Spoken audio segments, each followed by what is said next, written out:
और चलिए बढ़ते हैं आगे। अब आगे देखिए 4 मिनट में 24 खबरें। प्रधानमंत्री मोदी ने महर्षि वाल्मीकि जयंती की शुभकामनाएं दी। देशवासियों को महर्षि वाल्मीकि जयंती की शुभकामनाएं। समाज पर उनके सात्विक और आदर्श विचारों का गहरा प्रभाव।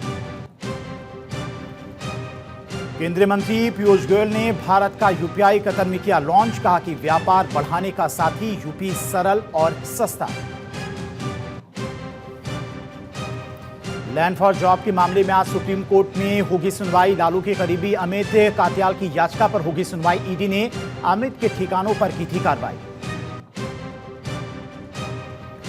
ओडिशा में बीजेपी नेता पिता बास पांडा की हत्या के आरोपियों की तलाश में जुटी पुलिस। दिल्ली में आज पंडित बंगाल सरकार के खिलाफ प्रदर्शन। बीजेपी सांसद विधायक पर हमले के खिलाफ प्रदर्शन।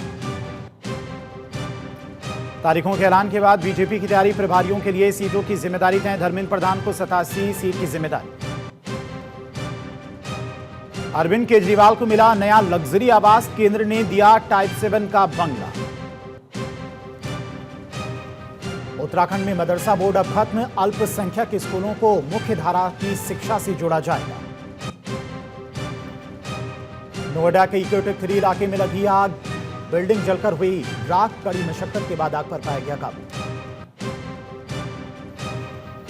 बिहार के सासाराम में स्कॉर्पियो और कार की टक्कर। सासाराम में सड़क हादसे में 3 की मौत, 2 घायल।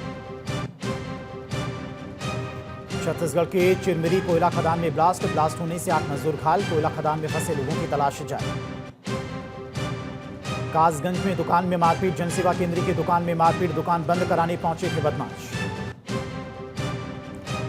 दिल्ली में 1 लाख इनामी बदमाश का एनकाउंटर। हत्या और लूट की वारदात में था शामिल। नेपाल का नागरिक था बदमाश भीम सिंह जोरा। मुंबई में ईओडब्ल्यू ने एक्ट्रेस शिल्पा शेट्टी से की पूछताछ। 60 करोड़ रुपए की धोखाधड़ी के मामले में 4.5 घंटे हुए सवाल जवाब। अब तक 5 लोगों पर दर्ज हो चुके हैं बयान। यूएन में भारत ने पाकिस्तान को लगाई लताड़। कहा कि कश्मीर में झूठ और भ्रम फैलाता है पाकिस्तान। खुद के लोगों पर बमबारी कर नरसंहार करता है। दुनिया के सामने कश्मीर का दाग अलापता है। यूएन में भारत के स्थायी प्रतिनिधि परवर्थ नेनी ने हरीश ने पाकिस्तान में महिलाओं के दयनीय स्थिति का किया पर्दाफाश। गाजा पर पुतिन नेतन्याहू की अहम बातचीत चमकी। गाजा योजना पर दोनों के बीच में चर्चा। सीरिया में शांति कायम करने पर बनी सहमति। ईरान के परमाणु मुद्दे पर राजनयिक समाधान की बात। नेतन्याहू ने पुतिन को जन्मदिन की बधाई। ईरान को लेकर नेतन्याहू का बड़ा दावा। ईरान बना रहा है 8000 किलोमीटर रेंज की बैलिस्टिक मिसाइलें। 3000 किलोमीटर रेंज और बढ़ी तो अमेरिका शहर होंगे निशाने पर। न्यूयॉर्क, वॉशिंगटन, मियामी, ट्रंप का घर भी मिसाइल की जद में होगा। ट्रंप का बड़ा ऐलान। 1 नवंबर से अमेरिका में विदेशी ट्रकों पर लगेगा 25% आयात शुल्क। बढ़ेगी वैश्विक कंपनियों की टेंशन। अमेरिका के कैलिफोर्निया में सैक्रामेंटो में हाईवे पर हेलीकॉप्टर क्रैश। हेलीकॉप्टर हादसे में कई लोग घायल। नेपाल चुनाव आयोग ने लोकसभा चुनाव का शेड्यूल किया जारी। 5 मार्च 2026 को वोटिंग। चुनाव प्रचार 15 फरवरी से 2 मार्च तक होगा। खगड़िया में खतरे के निशान से ऊपर कोसी नदी।